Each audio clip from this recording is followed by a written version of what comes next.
तो देखा कि इसकी पत्नी जो है अकेली थी और जो है इसके कपड़े उपड़े नहीं पहनी थी।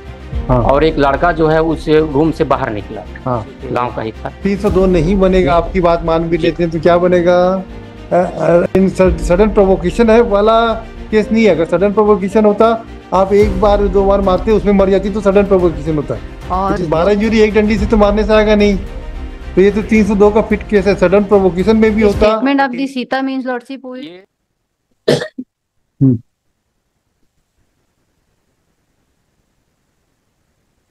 ऑफेंस 302-201 आईपीसी के हम लोग से।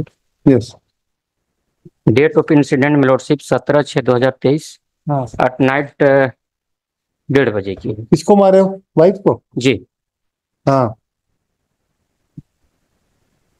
लॉर्डशिप एफआईआर में जो कहानी है उसको मैं बता रहा हूँ लॉर्डशिप। ये जो एप्लीकेंट है लॉर्डशिप वो कहीं बाहर गया हुआ था। जब रात में आया तो देखा कि इसकी पत्नी जो है अकेली थी और जो है इसके कपड़े उपड़े नहीं पहनी थी। हाँ। और एक लड़का जो है उस रूम से बाहर निकला। हाँ। गांव का ही था। तो अवे नशे की हालत में थी उसकी पत्नी। तो इससे जो है पूछा कि कौन है, तो नहीं बताई कि कौन है। हाँ। क्या है। हाँ। फिर इसको लगा कि चरित्र शंका पे संदेह किया कि लड़ाई झगड़ा होने लगा, तो डंडा वहीं से उठाया है और उसको मारने लगा। तो जो वहां से फिर गिरी है तो उल्टी की है। उल्टी करने के बाद जो है पीएम रिपोर्ट में जो है हम लोग से कि गले में चोक हो गया। चोक की वजह से जो है उसकी मृत्यु हुई। चोक कैसे हुआ? वो फुट जो है फंस गया हम लोग से पीएम फुट रिपोर्ट। कैसे हुआ? अब लाठी से कैसे, कहाँ मारे थे? ये आया है कि सिर पे जो है, सिर पे नहीं, ये पिंडलियों में, पैर की पिंडलियों में और शरीर पे। और तो दो अगर मान लो नहीं भी बनेगा तो क्या बनेगा? ये लॉर्डशिप 302 नहीं बनेगा, आपकी बात मान भी लेते हैं तो क्या बनेगा?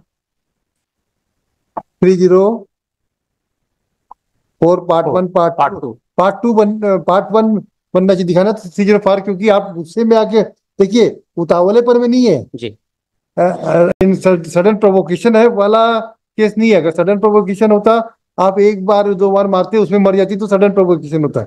इट इज नॉट नहीं, एक ही दो बार मारी है। इसमें एफएसएल रिपोर्ट में भी आया है कितने बार मारा है कि डंडा में जो है कोई ब्लड उलड नहीं पाया। जी ठीक है, कहाँ पे मारा है?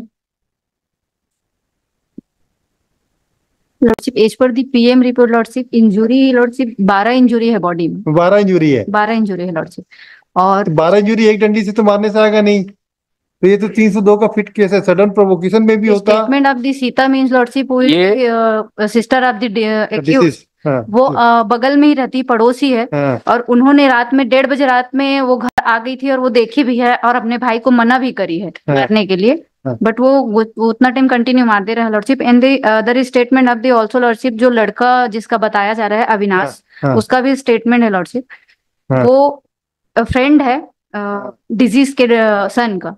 और उस दिन चूंकि वो महिला अकेली थी, इस वजह से वो कुछ टाइम के लिए घर आया हुआ था। और उसके बाद जैसे 1:30 बजे रात को आता है और नशे की हालत में है करके वो सडन प्रोवोकेशन में नहीं है लॉर्डशिप, हमला करता है डंडा ला करके। और अपनी बहन को भी बुलाता है। And then lordship during the 1:30 PM at night, in the morning में डेथ हुआ है लॉर्डशिप उसका 5-6 बजे के बीच में। उस बीच में उसकी बहन भी उपस्थित थी वहां, सीता मिंग, उसका स्टेटमेंट है लॉर्डशिप।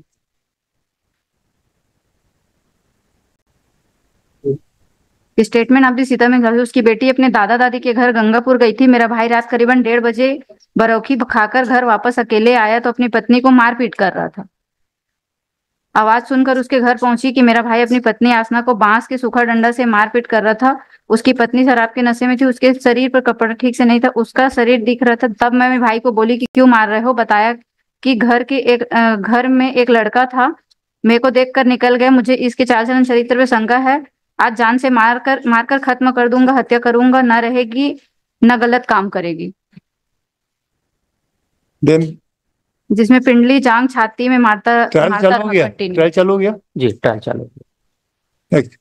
अगर in the worst view of the matter भी माने तो 304 पार्ट 1 में ही भी अगर होगा तो भी वो भी हाई कोर्ट से ही होगा, नीचे तो 302 जाएगा, तो मतलब नहीं बेल जी, मैरिज में खारिज कर दे।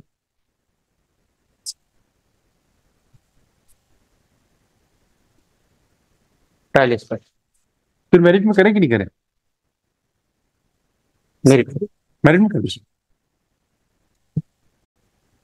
ट्रायल तो स्टार्ट हो गया हम लोग। कहाँ पे? अंबिकापुर, जसपुर? अंबिकापुर। हम वैसे ट्रायल तो कम है वहाँ जी। लगी हो।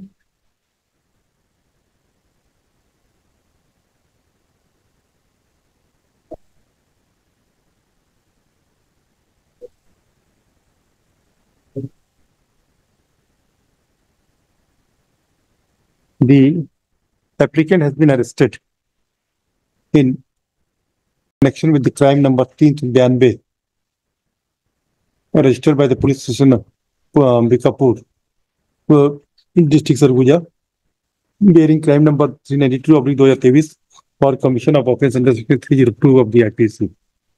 The prosecution case is brief is that the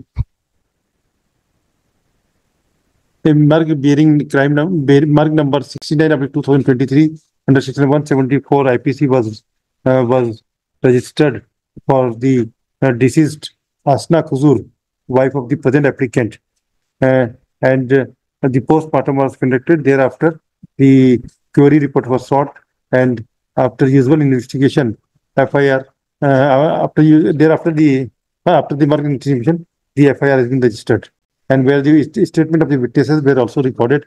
And as per the query report, it is found that on 17/6/2023, about 1:30 p.m., the deceased husband, present applicant, has found his wife on a drunken stage and was not properly dressed up. Therefore, he has on the pretext of some doubt, he has started assaulting her, assaulting her with the stick. Therefore, she fell down, and after some vomitation was done, and due to this strike, her breathing was stopped. Accordingly, she expired. Full stop. The learned counsel for the applicant would submit that it was a case of sudden provocation on account of the certain compromised position of the present applicant, and also the provocation made by the present applicant deceased. Therefore, it cannot be said that the applicant has intention to kill her. Accordingly, he would submit that the applicant may be released on bail. On the other hand, learned counsel for the state opposing the submission and would submit that it was not a case of sudden provocation, as the applicant is in a drunken stage and has also threatened her wife when she was alive, that he will kill her, and this even her sister has also advised him not to assault. Still, he continued with the after intervention of his sister in the matter, he now disturbed himself. Thus, he continued with the assaulting. Applicant has done put a 10 to 12 assault on the deceased. Therefore, it cannot be said that it's a sudden provocation, and would pray for rejection of the bail.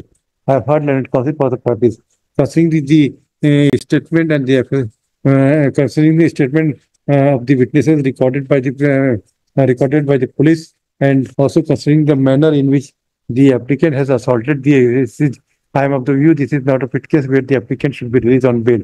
Accordingly, the bail application is dismissed.